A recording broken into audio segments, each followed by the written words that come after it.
Maalab na pagbati, Pilipinas. Magandang balita raw ang bagong kasunduan tungkol sa sharing ng military information sa pagitan ng Pilipinas at United States. Mas madali na raw kasi magpalitan ng intelligence ang dalawang bansa.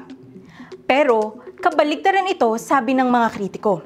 Ang totoo raw, dahil sa kasunduang ito, bubusalan ng US ang Pilipinas para isekreto ang ginagawa ng US military sa sarili nating teritoryo.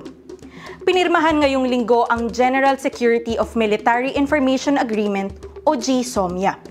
Inilalatag nito ang mga alituntunin kung paano dapat itrato ng Pilipinas ang classified o secret military information ng US habang nandito sila sa bansa.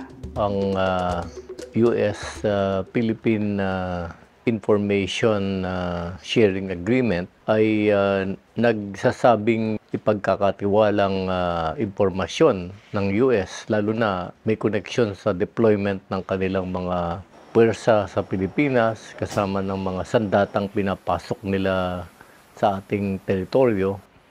Ito'y ililihim ng armed forces natin at ng pamahalaan, hindi isa sa publiko.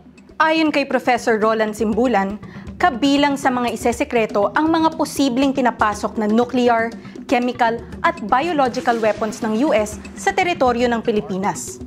Labag sa konstitusyon ang pagpasok ng mga ganitong armas dahil sa pwedeng pinsala nito sa mga Pilipino.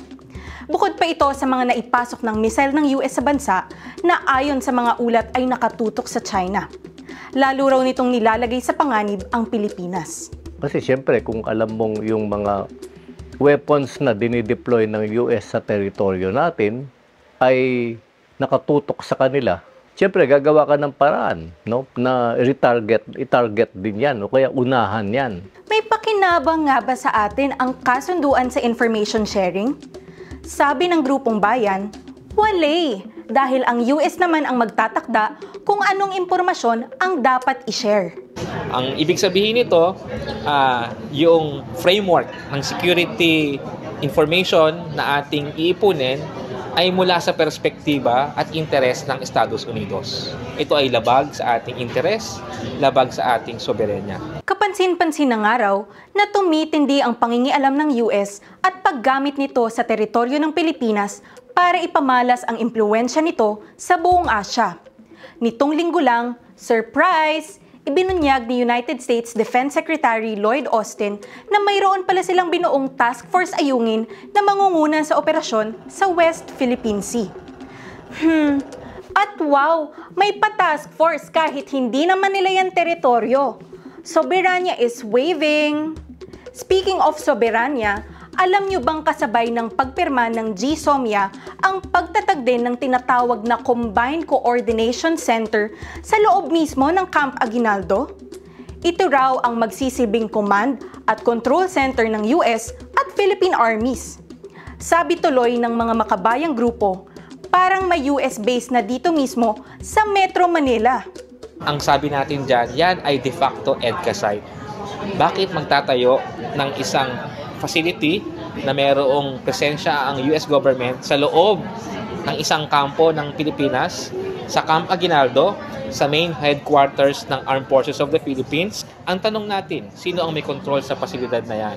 Ano ang papel ng mga US troops na magkakaroon ng presensya dyan? Kinundi na rin ng grupo ang pagiging sunod-sunuran sa US ng Marcos Jr. administration, kahit na nilalagay nito sa peligro ang bansa. At pinakita niya na handang isuko ang soberenya para lang sa ayuda na makukuha sa US government, yung political support na maaaring ibigay kahit na ibenta ang ating soberenya at kahit humantong ito sa mga paglabag sa karapatang pantao.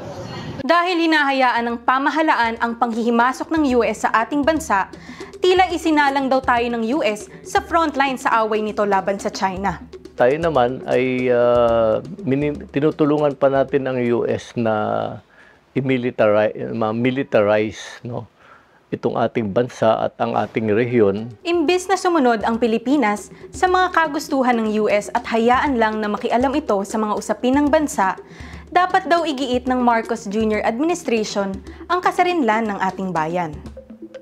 nananawagan tayo sa ating mga kababayan na tutulan natin itong Intel Sharing Agreement. Magkaroon tayo ng mga protesta sa mga EDCA sites at may panibagong EDCA sa Metro Manila, yung loob mismo ng Camp Aguinaldo. Tutulan natin yung ibang mga makaisang panig na kasunduang militar na pinirmahan noon hanggang ngayon. At dapat igiit natin sa pamahalaan sa halip na isuko ang soberenya natin, independent foreign policy.